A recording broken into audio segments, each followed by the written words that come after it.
I go into my presentation, and I am sure I'll skip some of the slides, but I think there are just a few points that I thought I'll mention at the outset based on a lot of things that came up since morning. I think Ajit mentioned the name of Shashi Rajagopalan, which is so important for us to remember. Someone who worked on issues around gender, who worked on issues of how do you work with cooperative institutions, and there was a lot of other things that came up, policy, strategy. In terms of the government of India talking about 10,000 new FPOs, building on what exists or not to build on what exists, it is actually a center sector scheme, which means 100% funded by government of India, while agriculture being a state subject, mind you.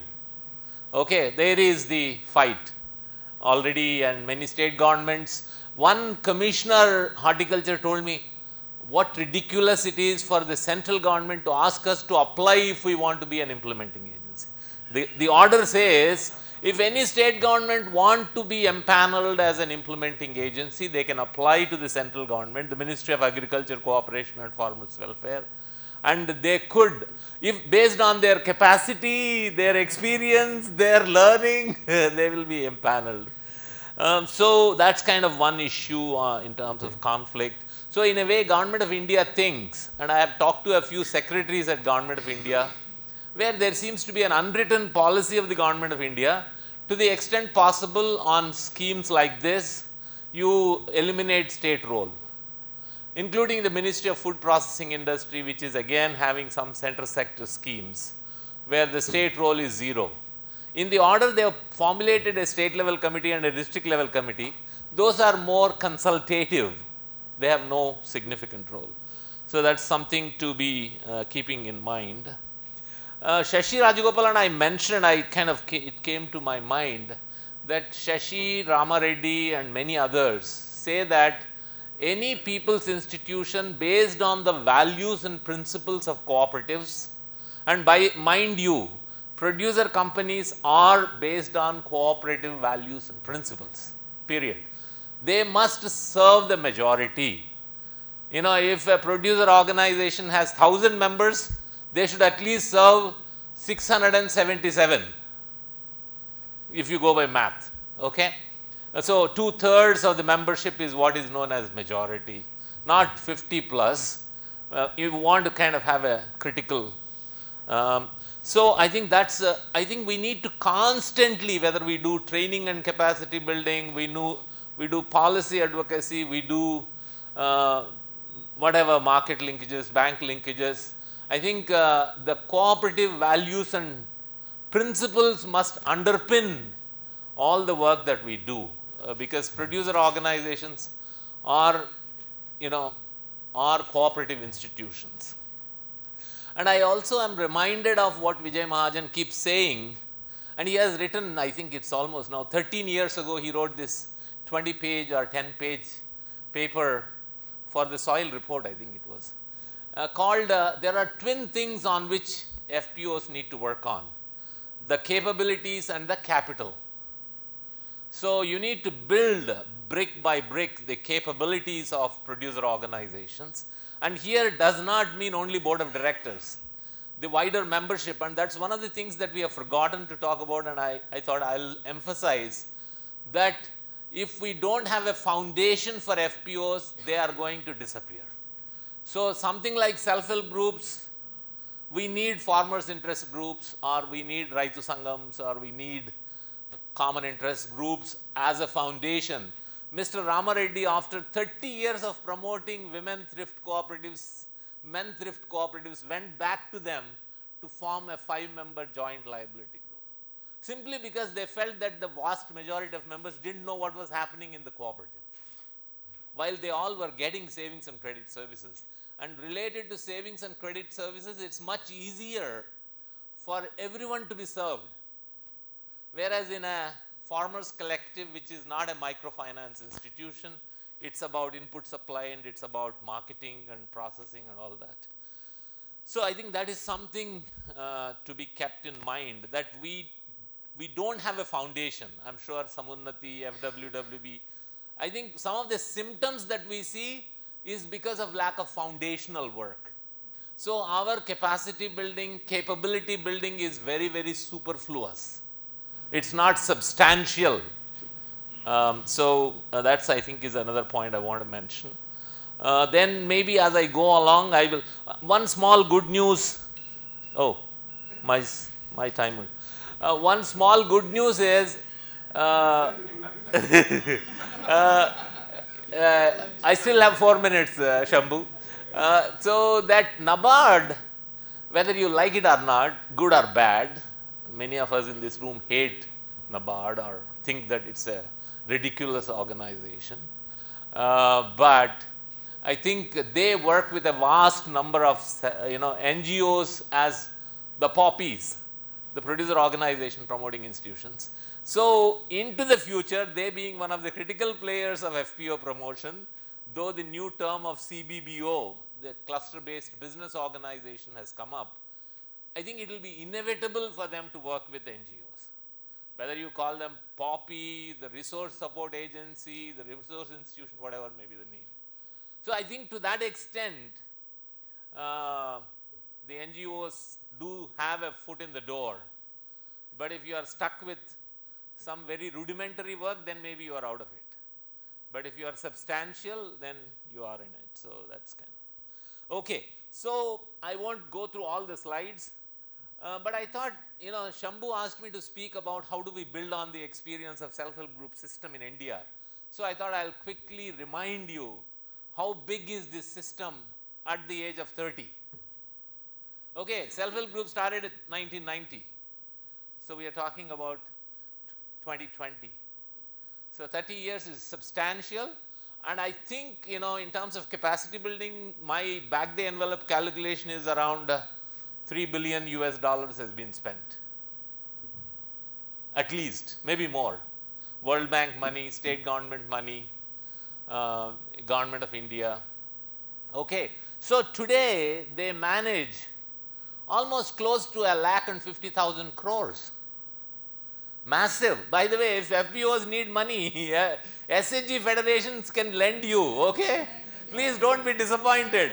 Don't always run to FWWB and Samunnati Finance. In fact, I want to challenge you to think critically that a lot of FPOs don't use capital available with them. It is paradoxical that they run for credit when they have 10 lakh rupees in their bank account. Because somebody is coming there to lend them. So, this is like, the money is in the savings bank account of the bank, and then the bank is giving you a loan saying don't touch savings. That is like an indirect collateral. So I think, I would request all our financing agencies to also help them to use the existing capital, because idle fund also means, and Shashi Rajagopalan will really wake up from her grave if their money is not working for them. Poor people's money must work for them, and maybe work at much faster pace. Maybe if they have 5 lakhs, through rotation, they should be able to do a business of maybe 50 lakhs in a year. If you have bought seeds and bought fertilizers, sold and bought and sold, and we have FPOs where with 10 lakhs they have done a turnover of 1 crore. Okay, so I think this is the good news part. The self-help groups and federations today manage something like 1,50,000 crores, and they are creditworthy. Bankers are running to them. And we have around 300,000 SHG federations, village organizations, cluster level federations, Mandal Samakhyas. And there are Srinidhi, now at least it's there in 2 states, Andhra and Telangana, as supplementary financial institutions. They are, by the way, good news, they are willing to lend to FPOs. Okay, and some places they are beginning to lend. At least we have initiated something. And so we need to be unconventional and think outside the box. Maybe the lessons from the SHG movement has a lot to offer for the FPO system that's developing. And some of the SHG federations are promoting or acting as FPOs. In fact, there is one person by name B. Rajshekhar, an IAS officer from Andhra. He worked as SERP CEO and he says, why are you wasting your time by promoting new FPOs of men when women SHG federations already have capital and you are talking about market linkage? Consider every SHG federation at a mandal level or at a cluster level as a farmers organization, because 90 or 100% of them are involved in farming, whether it is they may be even not having land but in doing farming because they are tenant farmers. Okay, so I think we are somehow ignoring the tremendous potential the SHG movement offers for us in India as we build the FPO system, and also to that extent denying the leadership for women which is available for them through the SHG system. Okay. Oh, already. Okay, so the rest of them are not important. So we in a way come from SHGs into the FPOs. So we bring that experience, that learning and the expertise of how do you build sustainable institutions. And one of the things we realized in the past 10 years is we need to build a self-regulatory system for the people's organization. And we feel such a system is required for FPOs as well, which is about bookkeeping, about financial literacy, about monitoring, internal audit, grading, general body meetings. Many FPOs do such bad general body meetings.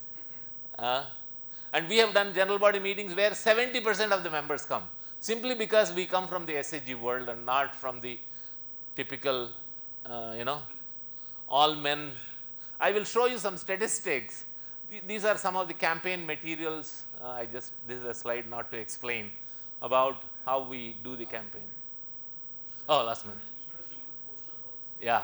So in terms of as APMAS coming from the SHG world, we have an FPO incubation center, and our goal is that we provide them institution development services and business development services. Vijay Mahajan looked and said, CS, you stole our terminology. Basics talked about BDS, and IDS. So we are working not as a training, okay? We are keen about going beyond training and looking at it as a mentoring, as an incubation process over a period of time. So no, I will cover a little bit on the learnings. So currently we work with 100 FPOs.